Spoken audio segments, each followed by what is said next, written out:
Hi, this is Joy, coming to you from the year 2025. It indeed has been exceptional entering 2025.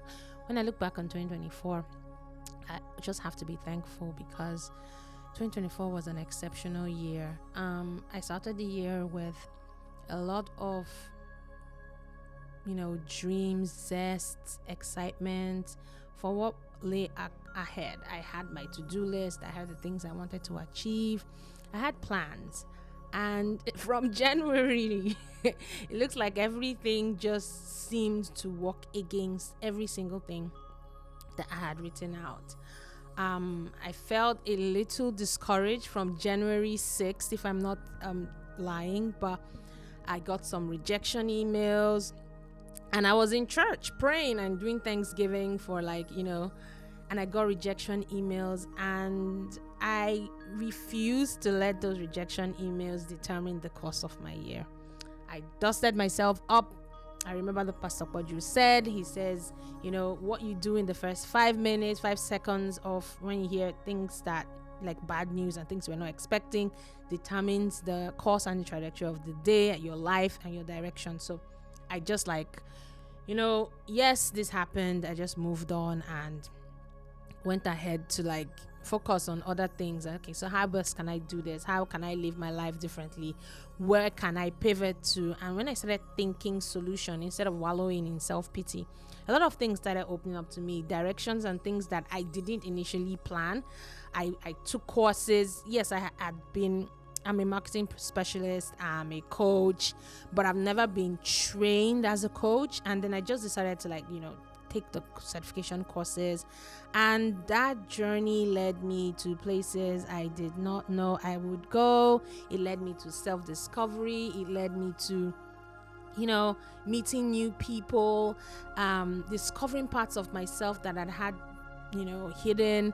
It led me to therapy, and it just opened a window into my soul, and is an experience I wouldn't trade for anything, and one thing I am most grateful for 2024.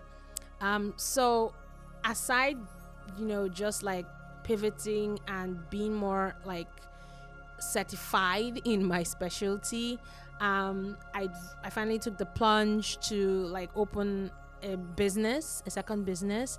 And yeah, it also I was surprised when I look back on the opportunities that came through that, the funding that came through that, and the way I earned money in things that I wasn't really looking for, or I never even wrote down as an alternative source of income.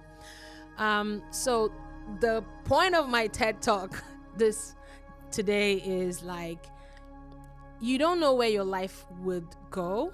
I'm a person of faith, and if you have faith, it's not just enough to have faith and expect God to do everything. You need to put in the work.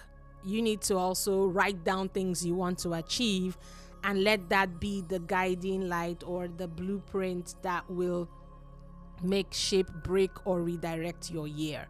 Do not boggle yourself down with too much of the details. Do not be a control freak like me that wants to be in control and in charge of everything. You need to also be free and be open to opportunities and open to pivots and open to life when it takes you on detours you did not plan. So my wish for you is that this 2025 would be a great year. It would be a year that will bring things that you did not expect. It will paint, lovely brushstrokes of color into your life and introduce you to people, places that you did not even imagine for yourself. I wish you good. I wish you well. I wish you all that you wish yourself. Have a fab 2025.